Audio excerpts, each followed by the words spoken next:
today I get to talk with Danielle Valentine, and she is a realtor. She's also the team lead for Valentine Real Estate, which is brokered by Century 21. Danielle, how are you today? I'm good today. Thank you for having me. Yes, I'm so glad that you're here. We've known each other here for a little while. Yes. And I've always wanted to have you on the show. You are just such an interesting person here in the Thank you. Akron area, and I love all that you do. So I'm glad you could come today. Thank you for inviting me. Yeah, of course. So let's go ahead and just start off talking a little bit about you. Let's let our viewers know, who is Danielle Valentine? So I am a mix of a lot. I have my hand in many pots. Yes.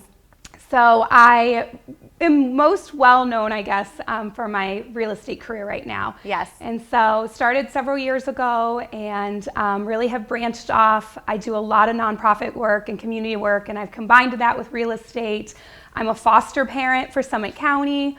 And so I've kind of combined that also with my real estate and just really tried to, in the last year, put all my pots together and just be a face of the new coming real estate careers.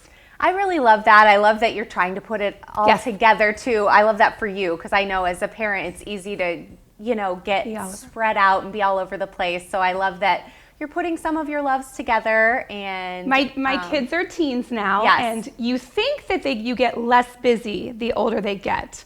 That is not true. You become the carpool. I'm the carpool and everything. Yes. Also, I adopted a little girl. Well, not really little. They always say teenagers are fun. Why not gain one? Yes. So I adopted her a couple years ago. And so my life with 3 teenagers and normally a newborn baby, that's a foster, I'm all over. And so I needed to create some pots together to be able to still help the community, do what I love, but be there for the carpooling and all the craziness. Absolutely. All right. Well, let's start with your real estate career. What are you doing in real estate? Maybe there's someone watching right now that is looking to buy or sell a home. So share with them what you're doing there. So I've been in my dad build custom houses growing up. Now works in commercial, and my mom's a loan officer, and so real estate was like I was destined to get into it. Yes. So started buying and selling. I do very well. I enjoy what I do. I work probably 70 to 80 hours a week. If my phone rings at 11 o'clock at night, I jump out of bed excited to help somebody, and I truly mean that. Like. I sold 74 houses so far this year, and I can tell you everybody's kid's name, their dog's name, everything, because I look at real estate, it's not a transaction, it is my life. Like, yeah, you're invested in helping them find the right home for their family. I love answering questions. I work with people who even have other agents, and I'm happy to answer questions and help them in it. Recently, I actually spun off to be able to help other agents kind of improve in education, gain community involvement. I feel like real estate, we really are the pillars of the next generation. Like, we're helping people get homes. We're helping them with that dream of never being able to own a home. Many of my clients are newly married or going to have children or all that. And so we're putting them into the dream. And a lot of real estate agents will come into the field and they don't have much support. And I know that because that's kind of how I was. I kind of was fending for myself, figuring out details. I had a couple great friends that were in real estate that helped a little bit, but I didn't really have that lead to really get me there. And so I started recently doing kind of like a sponsorship where if you wanted to become a real estate agent, or if you had any questions in becoming a real estate agent, I'm helping with tuition and training and support and getting you through. And it's no profit, it's a complete nonprofit. But what are you calling that? It's called REACH, which it's an outreach for real estate agents that are currently an agent. They can get CE, continuing education classes. We're hosting them in the office and that. And then if you're wanting to become an agent.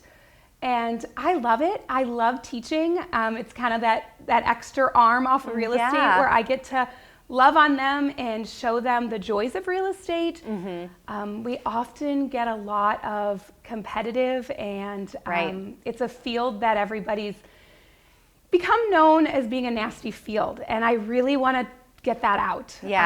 It's not. Show people that you don't have to compete against not each at all. other. Every transaction I do at the end, I send a thank you card and a gift card to every agent, because we are on the same team, whether we know it or people believe it.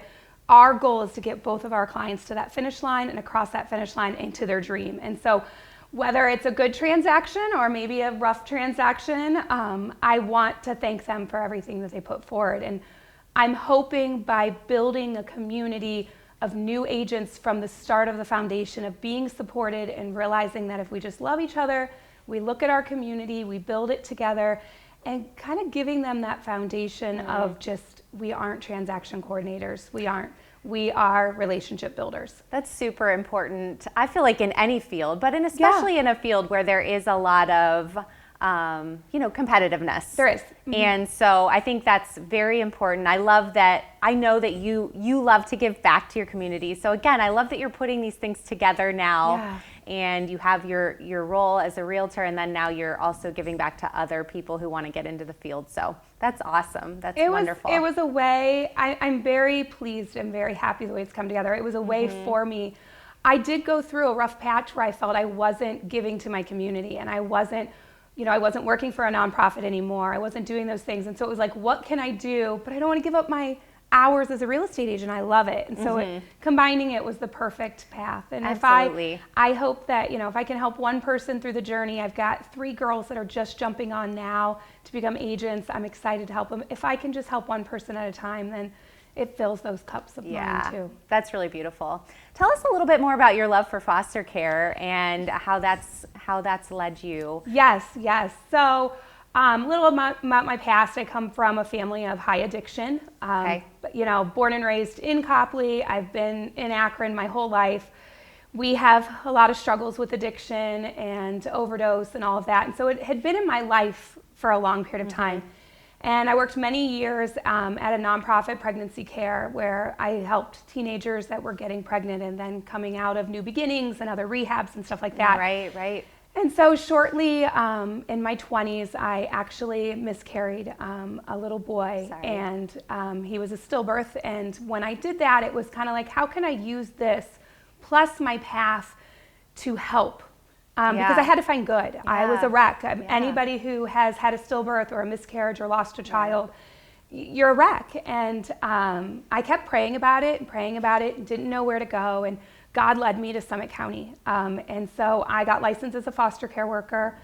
So I am a foster and adopt family, technically. Yes. But I never had the goal to adopt. Morgan kind of fell into our lap, and I'm very thankful and appreciative of that. But my main thing, I have taken several babies right out of the NICU. I keep them about 3 to 4 months. I get them through withdrawal. We get them healthy, and then I pass them on to a family that will become their forever home. Sometimes they go back to mom and dad. Most of the time, though, they're going to aunts, grandmothers, somebody in the family. So, I use the education that I got from the nonprofit and just the past of kind of seeing that, addiction is hard, and it has taken over so many people's lives and so many people's families, and they deserve a second chance. And we're not going to understand why they're, often people are like, how do you understand this? How do you support their parents? They're still their parents. And I hope more than anything, I didn't get to take my little boy home. My goal is to hand that child back to those parents so that they get to take them home. That's really beautiful. I want you to inspire our next generation of foster care parents here. Yeah. Let's speak directly to them. If someone is watching and they are considering this, what would you say to them? It is the hardest, most rewarding thing that someone will ever do. You're supposed to get attached.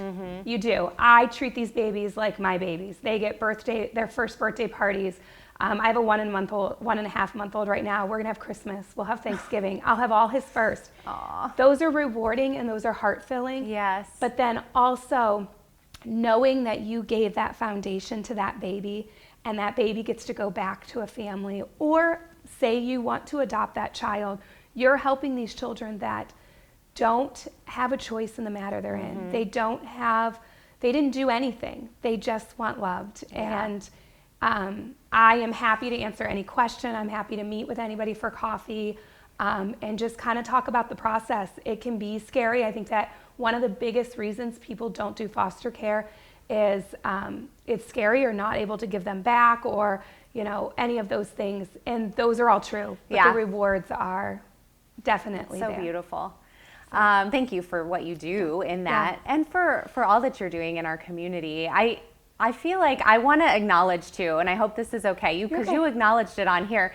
You guys had a major fire this past year in your home, and you had to move out of your home, and you're in temporary housing right now with your family, and you are still fostering a 1.5-month-old baby. You are still, well, you still have your career. I'm not saying it hasn't been hard. It has. And I'm sure it has. But you are an inspirational person. I look at your life, and I know social media is somewhat of a highlight reel. Yeah, I know that for sure. About my own life as well. People will say, but you show us all those good things.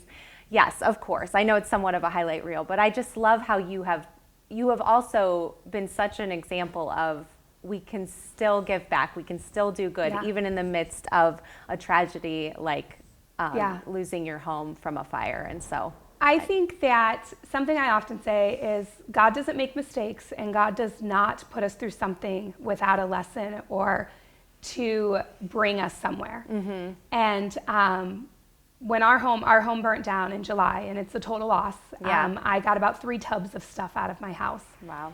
And when you're standing there and watching that, or just experiencing that and the reality of it, I think for the first time in my life, I was very crippled. I've always been the one that had helped others. Right. I had been the one that supported everybody and went through all that. And at this moment, I couldn't do anything. Right. And I was frozen for about a month, completely frozen. Totally okay and normal. But what I noticed is, that whole thing of do for others and it'll come back around, or, however you want to say it, karma, whatever words you want to use. I've always believed you're supposed to give more than you receive. Mm-hmm. But in that month, my community, the Akron community, showed up. Yeah. I can't even tell you. I mean, we had bags and bags of things being dropped off. We had people that I didn't even know. I had teenagers that I had helped 20 years ago with their babies showing up with just anything they had. And it was like, it was such a vision of reward, God showing me everything you've done mattered. And it wasn't even that I was expecting anything back, but I mattered to all those people that when my family was at its lowest, they showed up. Exactly.